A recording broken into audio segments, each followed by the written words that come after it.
கொடைக்கானல் வனப்பகுதியில் சேகரிக்கப்பட்ட குப்பைகளை கொண்டு யானை உருவம் வடிவமைக்கப்பட்டு சுற்றுலா பயணிகளுக்கு விழிப்புணர்வு ஏற்படுத்தப்பட்டது. திண்டுக்கல் மாவட்டத்தில் உள்ள கொடைக்கானல் புகழ்பெற்ற சுற்றுலா தலங்களில் ஒன்றாகும். கொடைக்கானலில் உள்ள பெரும்பாலான சுற்றுலா தலங்கள் வனப்பகுதியில் அமைந்துள்ளன. இதனால் சுற்றுலா பயணிகள் வீசி எறிந்துவிட்டு செல்லும் குப்பைகள் வனப்பகுதி முழுவதும் காணப்படுகின்றன.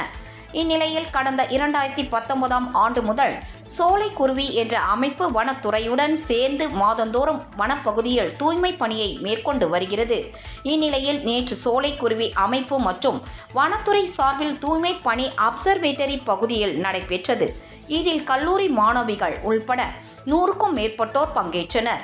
நேற்று ஒரு நாளில் மட்டும் பிளாஸ்டிக் பாட்டில்கள், கண்ணாடி பாட்டில்கள், பிளாஸ்டிக் கழிவுகள் என 1 டன் அளவு குப்பைகள் சேகரிக்கப்பட்டன.